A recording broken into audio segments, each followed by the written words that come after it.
नमस्कार। कोविड-19 पर आधारित इस विशेष कार्यक्रम में आपका स्वागत है। आपके साथ मैं हूं नूतन।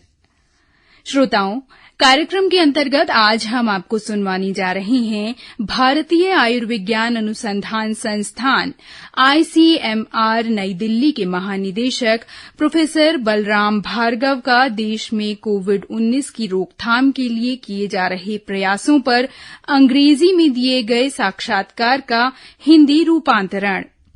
प्रस्तुत करता हैं संजीव शर्मा और राशिद अहमद खान। दुनिया भर के लोग इन दिनों कोरोना वायरस यानी कोविड-19 के संक्रमण से परेशान हैं। हमारे देश में भी संक्रमण के मामले बढ़ रहे हैं, लेकिन इस बीमारी से ठीक होने वालों की संख्या उम्मीद की किरण भी बन रही है। देश भर में कोविड-19 से ठीक होने वालों की दर अब 52.46% हो गई है। 1,80,000 से ज्यादा लोग अब तक ठीक हो चुके हैं। कोविड जांच सुविधाओं को बढ़ाने के लिए भारतीय आयुर्विज्ञान अनुसंधान परिषद आईसीएमआर सरकारी और निजी दोनों तरह की प्रयोगशालाओं को लगातार मान्यता प्रदान कर रहा है।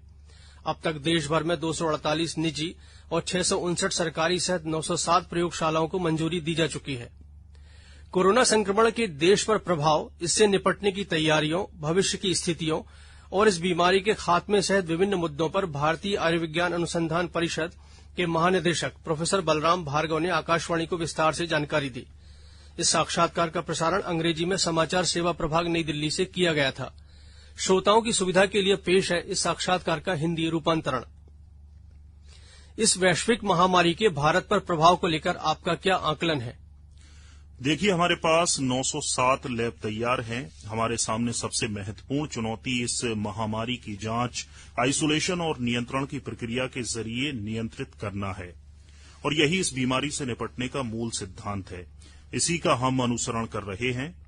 भारत में हमने अब तक 59 लाख से अधिक परीक्षण किए हैं और परीक्षणों की संख्या के आधार पर हम दुनिया में चौथे स्थान पर हैं।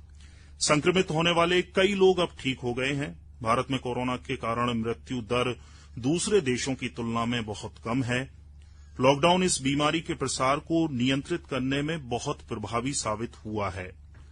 लॉकडाउन के दौरान हमने कोविड-19 से लड़ने के लिए परीक्षण प्रयोगशाला की स्थापना के साथ ही अस्पतालों के बुनियादी ढांचे को बेहतर बनाने, ऑक्सीजन की उपलब्धता के साथ साथ संबंधित लोगों को प्रशिक्षित करने और इस बीमारी के खिलाफ हमारी तैयारियों को और मजबूत करने जैसे काम किए हैं।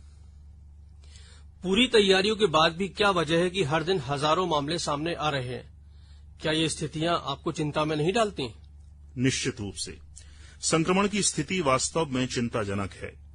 हालांकि अन्य देशों की तुलना में भारत में मृत्यु दर कम है, जो संतोष की बात है। हमारे देश में संक्रमण की गति धीमी हो गई है और लोग स्वस्थ हो रहे हैं।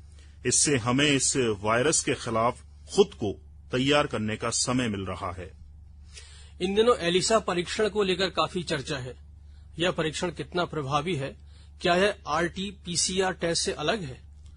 देखिए, सबसे पहले मैं स्पष्ट करना चाहूंगा कि एलिसा परीक्षण लाइव संक्रमण की जांच के लिए नहीं है, बल्कि इसका उपयोग सर्वेक्षण उद्देश्यों के लिए किया जा रहा है।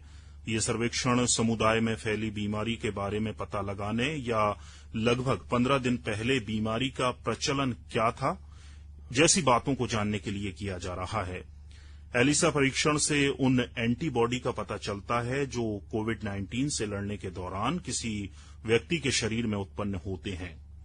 ये रोग किसी को संक्रमित करता है तो एलिसा उन लोगों के पहचान में मददगार साबित होता है जो संक्रमित हो गए थे लेकिन अब ठीक हो गए हैं। उन मामलों में जहां परीक्षण पॉजिटिव आता है तो हम पूरी जिम्मेदारी के साथ ये काम कर सकते हैं या ये कह सकते हैं कि वो व्यक्ति संक्रमित था और उसके फिर से संक्रमित होने की संभावना नहीं है। तो क्या मौजूदा परिस्थितियों को देखते हुए यह मान लेना चाहिए कि संक्रमण और अधिक गंभीर होने वाला है? इस संक्रमण को कब तक नियंत्रित किया जा सकता है? देखिए, ये महामारी पूरी दुनिया में फैल चुकी है। कई देश इस पर नियंत्रण नहीं कर पाए हैं। कुछ देशों में ये बीमारी पिछले 4 से 5 महीनों से है। भारत में 30 जनवरी को पहला प्रकरण सामने आया था। मार्च, अप्रैल और मई में मामले लगातार सामने आ रहे थे। अब तक हमने इसके प्रसार को रोकने की पूरी कोशिश की है और उम्मीद है कि भविष्य में भी ऐसा ही कर पाएंगे। इन दिनों हाइड्रोक्सी क्लोरोक्वीन को लेकर भी काफी कुछ भ्रम है। इस दवा पर आईसीएमआर और डब्ल्यूएचओ की राय भी अलग अलग क्यों है? देखिए, चूंकि ये एक एंटीवायरल दवा है, आईसीएमआर केवल निवारक उपयोग के लिए इस दवा के उपयोग की सलाह देता है। दूसरे, हम इस दवा का उपयोग 50 वर्षों से कर रहे हैं। और तीसरा, इसमें एंटीवायरल गुण होते हैं। ये प्रोफिलैक्सिस के लिए प्रभावी साबित हो सकती है।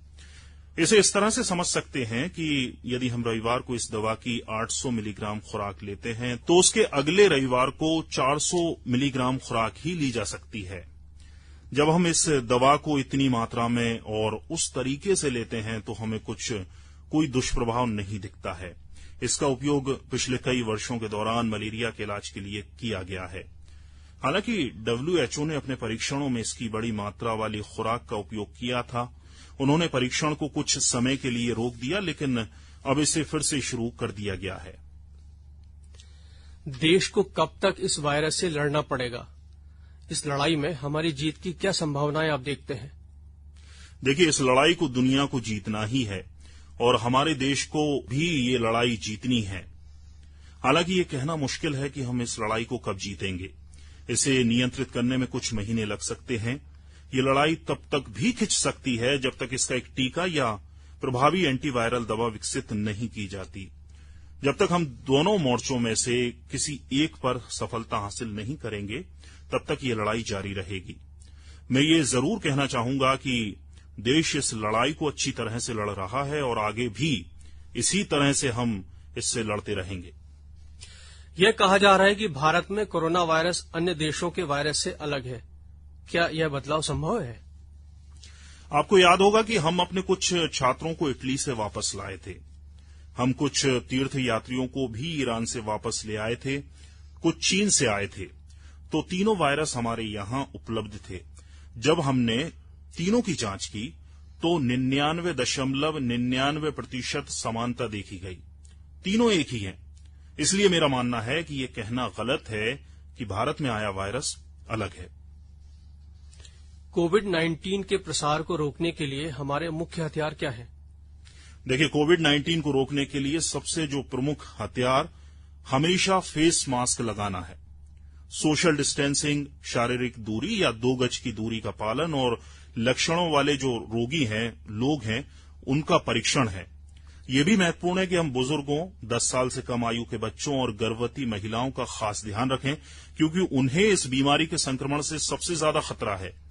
यदि इन श्रेणियों के लोग संक्रमण की चपेट में आ जाते हैं तो उनके लिए गंभीर स्थिति हो सकती है। कोरोना की रोकथाम में आईसीएमआर ने क्या भूमिका निभाई है? कृपया विस्तार से बताइए। देखिए, कोरोना की रोकथाम में आईसीएमआर ने प्रमुख भूमिका निभाई है। जनवरी में एक लैब थी। हमने धीरे धीरे इसे बढ़ाकर अब पूरे देश में 907 लैब स्थापित की हैं। 59 लाख से ज्यादा लोगों का हमने परीक्षण अभी तक किया जा चुका है। एक ही दिन में 1,54,000 से ज्यादा टेस्ट भी किए गए हैं। हमें सभी संस्थानों, निजी प्रयोगशालाओं से भी समर्थन मिल रहा है। इसके अलावा प्लाज्मा थेरेपी, टीके और दवाएं आदि पर भी शोध चल रहा है। आईसीएमआर में अपने स्तर पर दवाओं को खोजने की कोशिश की जा रही है। हमने HCQ पर आंकड़े जारी किए हैं। हमने वायरस को विखंडित करके वैक्सीन पर काम शुरू कर दिया है। आईसीएमआर एक ऐसा संगठन है जिसका मुख्य काम अनुसंधान है और हम आगे भी अपना ये काम करते रहेंगे।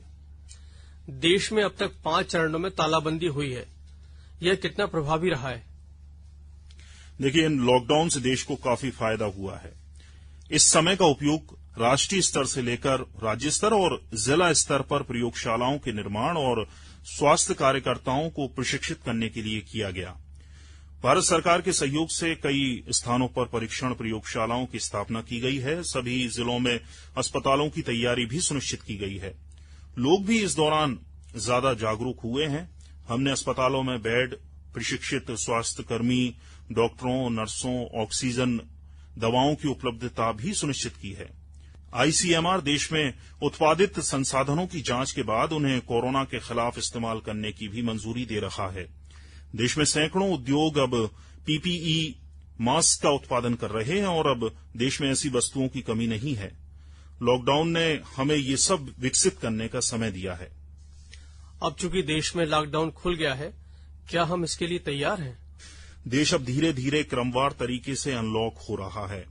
अब ये भी महसूस किया जा रहा है कि लॉकडाउन ने सभी के सोचने के जो तरीके हैं उनको बदला है। लोग अब अपनी सुरक्षा को लेकर पहले से ज्यादा सचेत हो गए हैं।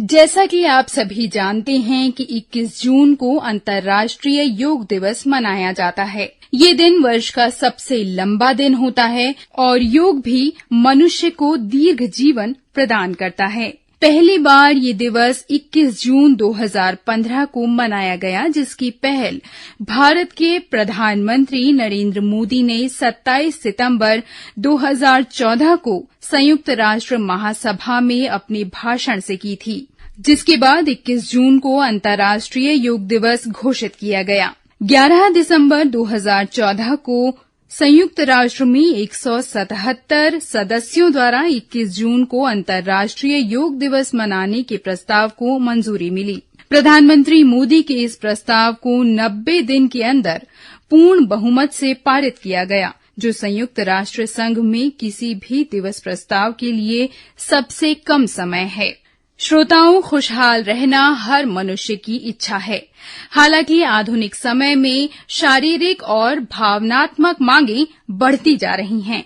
परिणाम स्वरूप बड़ी संख्या में लोग शारीरिक और मानसिक बीमारियों से ग्रस्त हो रहे हैं, जिनमें तनाव, चिंता और अनिद्रा शामिल हैं।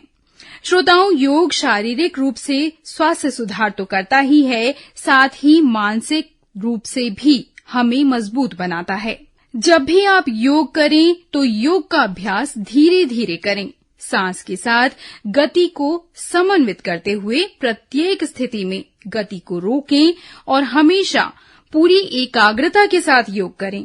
जब शरीर शारीरिक रूप से स्वस्थ होता है तो मन स्पष्ट, केंद्रित और तनाव पर नियंत्रण रख सकता है। नियमित योग अभ्यास करने से अनिद्रा को ठीक करने में मदद मिलती है और गहरी निद्रा आती है, जिससे कि ऊर्जा को बनाए रखने में मदद मिलती है।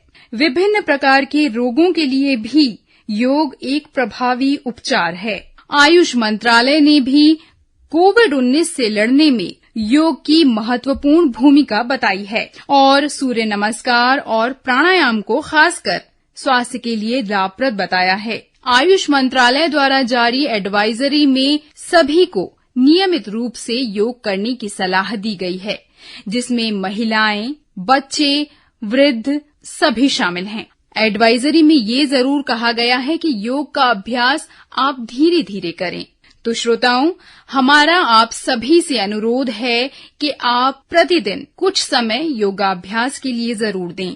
इससे न सिर्फ आपका शारीरिक स्वास्थ्य सुधरेगा, बल्कि आप मानसिक तौर पर भी खुद को ज्यादा स्वस्थ महसूस करेंगे और तनाव को दूर रख सकेंगे। तो आइए हम सभी अंतर्राष्ट्रीय योग दिवस के अवसर पर एक प्रण लें कि अपना दैनिक जीवन का कुछ समय हम योगाभ्यास को जरूर देंगे और खुद को स्वस्थ रखेंगे। आप पूरे परिवार के साथ इसे एक उत्सव के तौर पर भी मना सकते हैं। कहा भी गया है कि करें योग, रहें निरोग। नमस्कार।